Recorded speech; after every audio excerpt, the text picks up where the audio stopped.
కూడి వచ్చిన మీ అందరికీ వందనాలు. ప్రార్థన చేసుకుందాం. ప్రేమగల తండ్రి, పరిశుద్ధ మాకన్ తండ్రి, తండ్రి నాకంటే ముందు తండ్రి ఇద్దరు తండ్రి చెప్పారు తండ్రి. వారు చెప్పిన మాటలు తండ్రి మీ పిల్లలు తండ్రి హృదయంలో దాచుకున్నారని గుర్తెరిగి నేను కూడా కొన్ని మాటలు చెప్తుండగా తండ్రి ఆ మాటలను విని విడిచిపెట్టకుండా వాటిని గ్రహించే గొప్ప హృదయాన్ని మనసుని మీ బిడ్డలైన వీరందరికీ దయచేయండి తండ్రి. వీరు వింటున్న ప్రతి మాట వీరి హృదయంలో నాటుకుపోయేలాగా మీరే కృపను అనుగ్రహించమని యేసుక్రీస్తు వారి చిరునామాని అడిగి వేడుకొంచున్నాం మా కన్న తండ్రి. ఆమేన్. క్రిస్మస్ అనగానే ఒక పండగ. పండగ అంటే క్రిస్మస్ వస్తుంతోనే తాగుబోతులకు తాగే పండగ, తిరిగే వాళ్ళకి తిరిగే పండగ. క్రిస్మస్ అనేది మన చర్చిలో జరుగుతుందంటే క్రిస్మస్ అవుతుంతోనే, క్రిస్మస్ అవ్వకుండానే క్రిస్మస్ వెనకాల తాగుడు. క్రిస్మస్ అంటే డిసెంబర్ 1 నుండి 31 నైట్ వరకు జరుపుకునే ప్రతి ఒక్కరు జరుపుకుంటారు క్రిస్మస్ని. అలా జరుపుకునేటప్పుడు కొంతమంది కొన్ని విషయాల్లో బాగానే చేస్తారు క్రిస్మస్. కొంతమంది డాన్సులు, తాగుడు. క్రిస్మస్ అంటే పైన స్టార్ ఆడతారు కానీ సంఘంలో కూర్చొనే వాళ్ళు హృదయాల్లో లైటింగ్ ఉండదు. అలాగా కొన్ని సంఘాలు ఉన్నాయి. కొన్ని సంఘాల్లో దేవుడు వాళ్ళ హృదయాల్లో ఉంటాడు కానీ విన్న మాట విన్నట్టుగానే విడిచిపెట్టేస్తారు.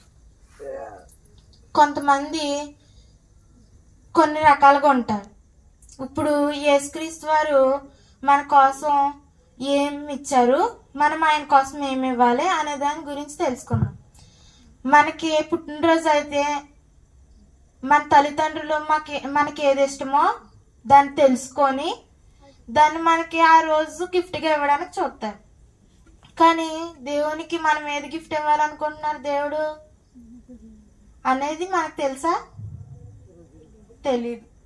చూద్దాం. ఇర్మియా గ్రంథము మీకా 6వ అధ్యాయము 6వ వచనం. మీకా గ్రంథము ఏమి తీసుకొని వచ్చి యెహోవాను దర్శింతును ఏమి తీసుకొని వచ్చి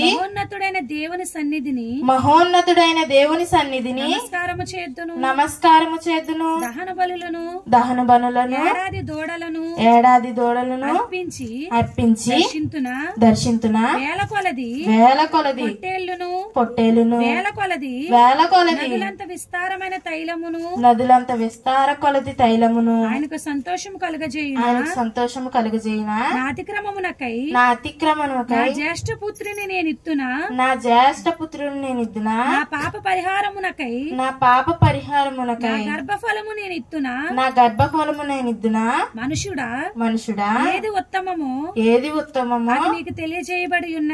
అది నీకు తెలియజేయబడి ఉన్నది న్యాయముగా నడుచుకొనుటయు కనికరమును ప్రేమించుటయు దీన మనసు కలిగి దేవుని ఎదుట ప్రవర్తించుటయు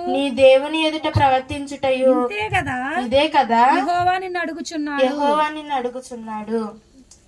దేవుడు ఏం అడుగుతలేదంట?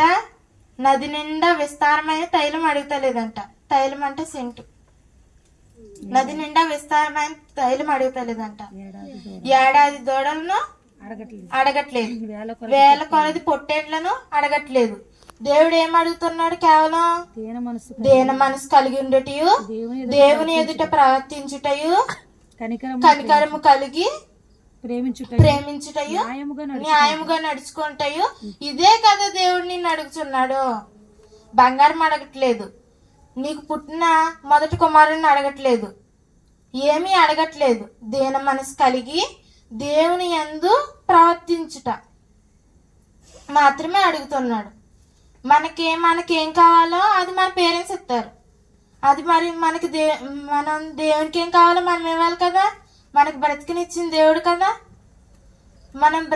మనకు బ్రతికినిచ్చిన దేవుడు మనల్ని ఏం అడుగుతున్నాడో ఇవే అడుగుతున్నాడు. మన జీవితంలో ఎంతో కాలం వేస్ట్ చేస్తాం. రోజుకొచ్చి 24 గంటలు అయితే 24 గంటల్లో గంట కూడా మనం సరిగ్గా దేవునికి ఇవ్వం టైం. ఆ టైం కూడా ఉపయోగించినప్పుడు మనకు దేవుడు ఇంత ఆయుష్తో ఇన్ని రోజులు మనల్ని ఇలాగుంచాడంటే ఆ దేవుడు మనకు ప్రతిరోజు ఇస్తున్న గిఫ్ట్ ఏంటి అని మనల్ని ఇంకొకరు అడిగితే మనం చెప్పాల్సింది ఏంటంటే మనం ఇప్పుడు దాకా గాలి పీల్చుకుంటున్నాం. ఈ క్షణాన్ని చూడని వాళ్ళు ఎంతో మంది ఉన్నారు. అదంతా మనకు దేవుడు ఇస్తున్న గిఫ్టే కదా. మనదేమన్నా ఈరోజు పుట్టినరోజా? కాదు కదా, మనకు దేవుడు ఇస్తున్న గిఫ్టే కదా. దేవుడు ఇస్తున్న గిఫ్ట్ మనం ప్రతిరోజు అనుభవిస్తున్నాం. అదే కాకుండా దేవుడికి నచ్చింది మనం చేస్తలేదు. దేవుడికి నచ్చింది ఏంటి? యథార్థమైన ప్రవర్తన కలిగి నీతిని అనుసరించి నిజం పలికి అందరికీ మనకు తెలిసిన విషయాలు వాళ్ళకు పంచడమే. క్రిస్మస్ అంటే ఇది కదా. క్రిస్మస్ అంటే మనకు తెలిసిన వాటినే కొంతమందికి పంచి వారిని మనకులాగా మార్చి వారి హృదయాల్లో మన హృదయంలో ఉన్న వెలుగును వారి హృదయాల్లో నింపితే అది అసలైన క్రిస్మస్. ఈ చిన్న వాక్యం దేవుడు దీవించండి. Very good, very good. Class కొట్టినామండి.